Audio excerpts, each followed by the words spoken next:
Hello and what is up guys, Tomcat here and welcome to a brand new video in Forza Horizon 4. Now in this video we're going to be covering a drift spot that's a little bit unconventional, but it's more about testing your oh my god, that truck, your low speed control skills rather than maximizing points and going fast.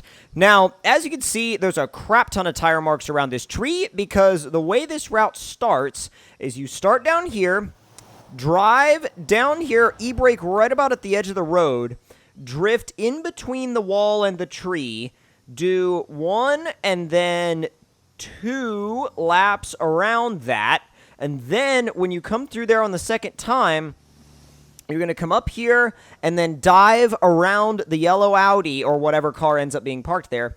You're going to drift around that about 2 or 3 times. Then once you've done that, you're going to kind of bring it wide, go down through here without hitting anything, and then slide back out into the road, and then reverse direction. So go back through this way about like 1 or 2 times, and then back out to here, and you finish the run right about where the traffic lights are. So it's not an easy run. It's genuinely not an easy run, and I've practiced it quite a few times, and I can go ahead and tell you now that the position of the car has changed. So wherever the position of that traffic car ends up being, really, bro? Wherever the position of that traffic car ends up being, you go around that. But the trees don't change position, so they're good. So I'm going to go ahead and warn you guys that if I end up screwing up this first attempt, I have been practicing this over and over and over, and sometimes I get it, and sometimes I don't, and we're just going to have to go for it and see what happens. So 3, 2, 1, go! I should also mention that most of this happens in first gear. Got the first one. It was a little weird. That was bad. I'm going to do one more.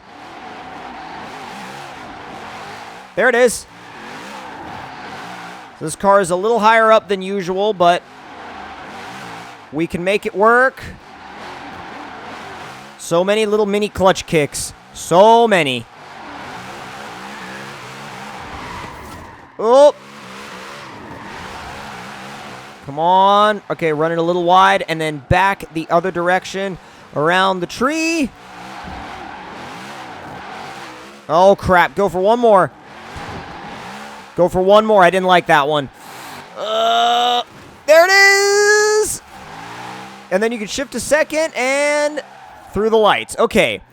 So that is kind of what I would call a little, like, technical exercise kind of section. I like it. And I think it's a great way to work on your low speed, like, technical stuff, because a lot of people just do high speed, and I'm guilty of that too.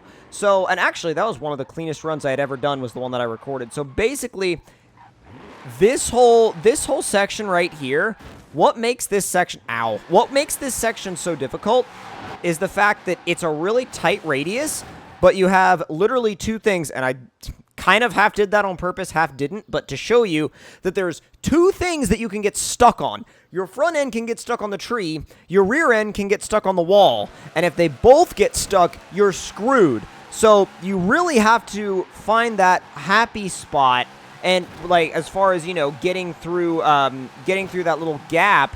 And now see, now I'm messing it up, but it's all about, like, really all about, like, figuring out how much angle you can go through there with, because you can go through there with very light angle, but I've tried to go through there with a lot of angle before, and see what happens? You get stuck. So you have to find a happy medium for angle, otherwise you are going to get stuck.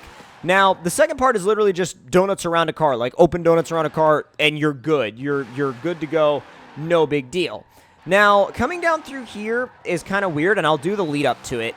Coming down through here after you drift around the car is a little weird because you could shift to second if you wanted to, but the thing is, it's really hard. I kind of, honestly, I usually just drive through there. I don't really drift through there because there's not a lot of room to drift. I mean, you can kind of, but it makes it really, really tricky. And then this, you basically have to aim just off of, like, the corner of the little, like, bricks around the bottom of the tree. And if you do that, you'll make it with a little tiny wall tap on that rear left quarter panel on the exit. So you kind of have to, like, oh, that's That's what I wanted it to look like. That's what I wanted it to look like going through there. But keep it nice and tidy. And the only problem is I end up straightening it out sometimes because it'll straighten out more than that was beautiful. But no, it'll straighten out more than I want it to.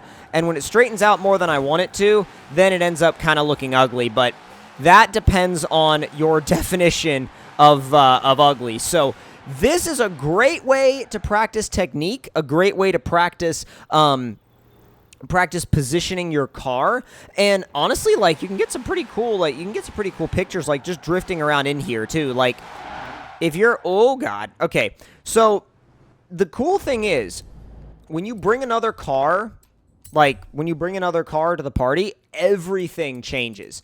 Literally everything changes. So let's bring out, let's say, for example, let's bring out the Mustang, the FD Mustang. So this car is going to be an entirely different take on how this whole section functions. And to be honest, I mean, you could use your own drift cars for this too. You don't have to use Formula D cars. I mean, you can use anything for this. I do recommend using rear-wheel drive because it is a little bit more challenging. But this is the first time I've ever tried it in anything other than that BMW. So the Mustang is a lot longer, which makes this weird. Oh my god. Trying to drift this gap in the Mustang is so weird. Because, like, you don't get, like, the room to rotate in this that you do in the, that was not bad, but yeah, you don't get the room to rotate in this that you do in the BMW, like in the E30. So it's definitely a weird toss-up. Oh, God. Okay, yeah, see, this thing is not suited for stuff like this, like super tight stuff. We're not even drifting. Like, we're not even drifting. We're not even, like, kicking the back end around. We're just kind of, like, doing this weird little, like non-counter-steering donut motion thing. Like, here we can do the donuts around the car, no problem. Which, again, this is also something that if you're having trouble with drifting, just practice donuts around a car. You'll get it down. Oh, we hit that little fence. That's the first time I've ever hit that fence. That sucks. Let's see about going back the other way. Not bad, but again, it's still, like, God, it's just so long that it doesn't, like, it doesn't work with the wheelbase, which is such a strange thing to say, that it doesn't work with this wheelbase. But God, let me try it one more time with, like, an actual like, entry. Are you trying to hit me, bro?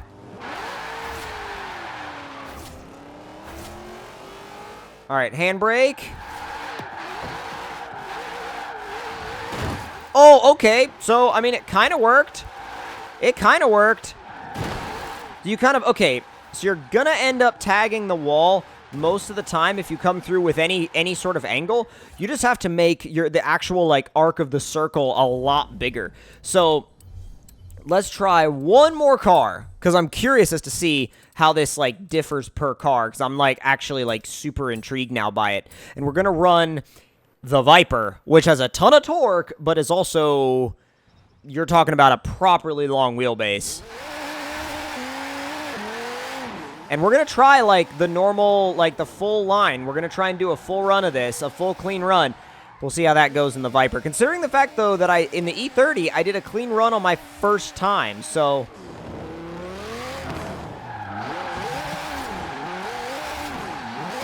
okay, so we'll call that wall tap okay. We'll call that clean. Okay, another wall tap. Oh, that was okay. Yep, nope, that was not clean. So we've got two cars here right now, and the gap in the middle. You know what? Oh, come on. I was about to say, like, I'm not a weenie. I'll go for the gap. Oh, come on. Some classic car abandoned nearby. Oh, what are we talking about here? Ooh. There will be an episode on whatever that is very soon. But no, like, and then the rest of the run, let's see. Oh my God! I know we clipped a little bit, but that was a lot. Holy crap! That was perfectly clean. I don't know how we did that, but that was perfectly clean.